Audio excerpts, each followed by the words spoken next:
5월 4일 새벽 예배를 하나님께 드리겠습니다. 오늘 우리에게 주신 하나님의 말씀 열왕기상 1장 38절에서 53절의 말씀입니다. 봉독은 49절에서 53절까지만 읽겠습니다. 아도니아와 함께한 손님들이 다 놀라 일어나 각기 갈 길로 간지라. 아도니아도 솔로몬을 두려워 일어나 가서 제단불을 잡으니 어떤 사람이 솔로몬에게 말하여 이르되 아도니아가 솔로몬 왕을 두려워하여 지금 제단불을 잡고 말하기를 솔로몬 왕이 오늘 칼로 자기 종을 죽이지 않겠다고 내게 맹세하기를 원한다 하나이다. 솔로몬이 이르되 그가 만일 선한 사람일진데 그의 머리털 하나도 땅에 떨어지지 아니하려니와 그에게 악한 것이 보이면 죽으리라 하고 사람을 보내어 그를 지단에서 이끌어내리니 그가 와서 솔로몬 왕께 절하매 솔로몬이 이르기를 내 집으로 가라 하였더라. 아멘. 얼마 전에 주민센터에 가서 출생신고라는 것을 했습니다.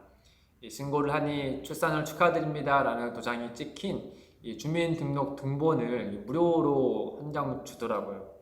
전에는 제 이름과 아내 이름만 있었는데 이제 아이의 이름까지 적히면서 그 A4용지 사이즈만한 이 등본을 하나 받았는데 행정처리가 굉장히 빨랐어요. 한 10분도 안 돼서 모든 행정처리가 끝났습니다. 그러면서 그 등본을 보면서 어떤 생각이 들었냐면 정말 그 A4용지 작은 사이즈의 한 장이지만 거기 안에 담겨있는 무게가 상당하더라고요.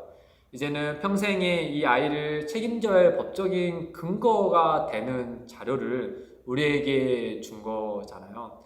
그러니 이 근거에 의해서 정말 아이를 책임있게 키워야 되겠다 라는 마음을 가지게 됐습니다.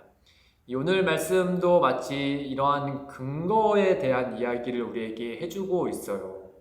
이 다윗을 이어서 이스라엘 왕이 될 사람에 대한 근거에 대해서 이야기를 하는데 이 두 사람이 등장하죠. 대표적으로 한 사람은 누구냐면 여러모로 왕이 될 만한 근거를 갖춘 사람이었어요. 바로 아도니아죠. 이 아도니아는 다윗의 살아있는 아들 중에 차기 왕으로서 이 서열이 굉장히 높은 사람이었어요.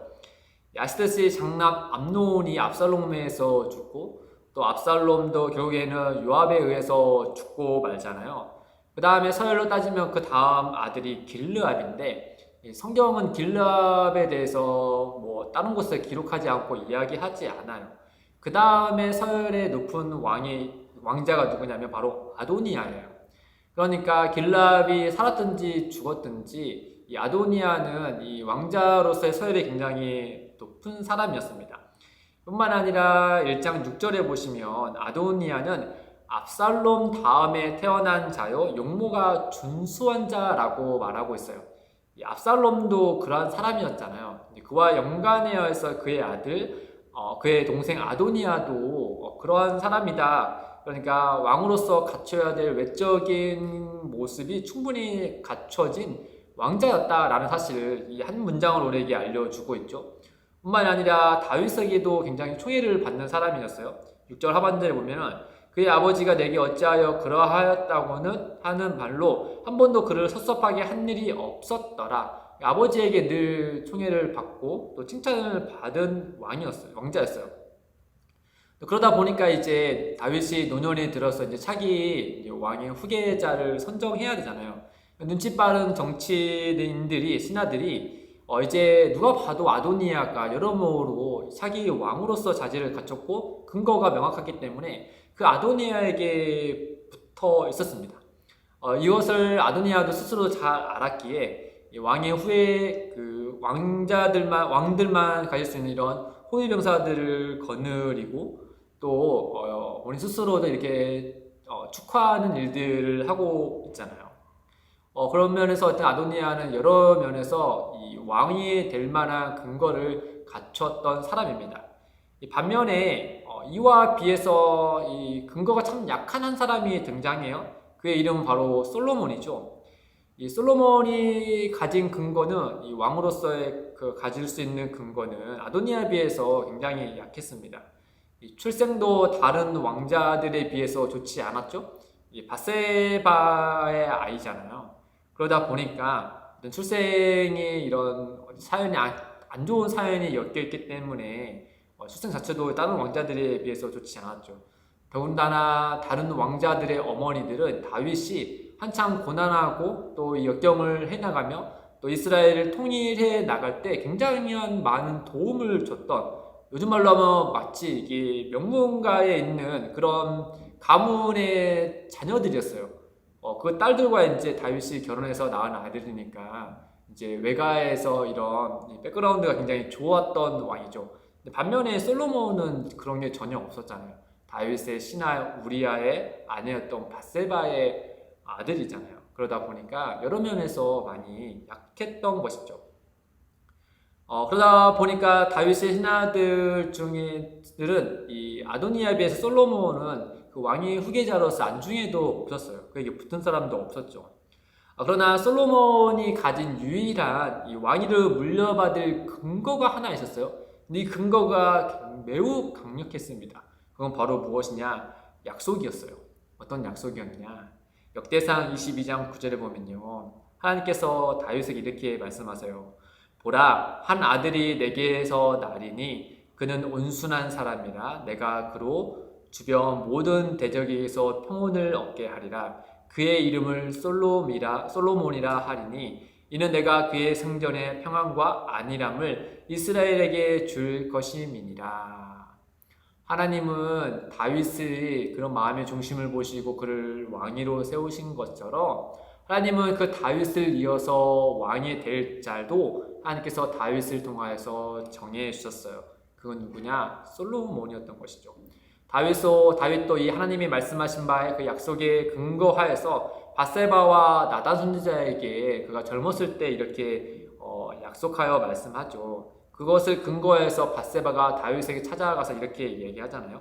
왕상 1장 17절에 내 주여 왕이 전에 왕이 하나님 여호와를 가리켜 여종에게 맹세하기를 내 아들 솔로몬이 반드시 나를 이어 왕이 되어 내 왕위에 앉으리라 하셨거늘. 그렇게 솔로몬은 세상의 기준을 볼 때 아도니아에 비해 전혀 내세울 것이 없는 사람이었지만은 이스라엘 진정한 왕이신 하나님의 약속과 그의 아버지 다윗의 약속에 근거하여서 그가 다윗을 이어 이스라엘의 왕이 되었죠. 그렇게 솔로몬이 왕이 되자 아도니아는 두려움을 느꼈습니다. 그리하여서 제단불을 잡아서 은혜를 강구했죠. 왕이 된 솔로몬은 본인도 본인이 왕이 된 것을 알고 있잖아요. 본인이 어떤 함 때문에 왕이 된 것이 아니라 순전히 하나님께서 주신 그 약속과 아버지의 약속에 의해서, 다른 말로 하면 그 은혜에 의해서 왕이 되었기 때문에 그 은혜를 붙잡고 은혜의 뿔을 붙잡고 이제 궁유를 구하는 아도니에게도 그 은혜를 흘려보내는 이 솔로몬의 모습을 우리가 오늘 말씀을 통해서 보게 되는 거죠.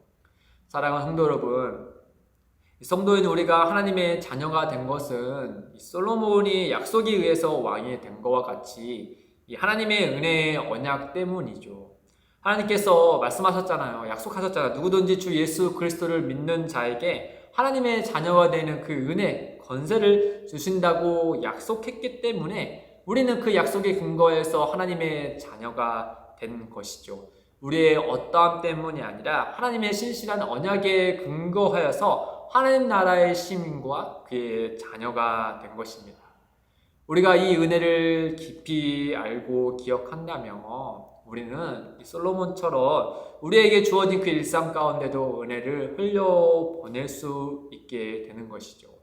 은혜를 입은 자만이, 그 은혜를 맛본 자만이 은혜를 흘려보낼 수 있는 것입니다. 오늘 하루를 살아갔을 때 먼저 우리가 받은 그 은혜를 곱씹어 보시고 또 그 은혜에 감격하시고 감사하시고 더하여서 오늘을 만날 이들에게 그 은혜를 흘려보내시기를 주님의 이름으로 축복드립니다. 함께 기도하겠습니다. 하나님 아버지, 우리의 어떠함이 아닌 하나님의 신실하심과 그 약속의 근거에서 우리를 구원해 주셔서 감사합니다. 그 은혜를 알기에 우리는 주 안에서 자유할 수 있으며 기뻐할 수 있습니다. 사랑해 주님, 오늘 하루 이 은혜를 우리가 곱씹어 보게 하시고 더불어서 먼저 받은 은혜를 따라서 우리의 일상이 흘려보낼 수 있도록 성령 하나님께서 우리와 함께하여 주옵소서. 감사하며 예수님의 이름으로 기도드립니다. 아멘. 오늘도 두 가지의 기도 제목을 두고 기도하겠습니다. 첫째, 은혜의 언약으로 하나님의 자녀가 된 것을 기뻐하게 하시고 먼저 받은 은혜를 따라 우리의 일상에 아름답게 흘려보내게 하옵소서. 둘째, 기쁨이 되는 교회가 은혜의 공동체가 되게 하셔서 교회에 오는 모든 이들에게 한량없는 기쁨을 선사하게 하옵소서. 이를 위해 함께 기도하며 나아가겠습니다.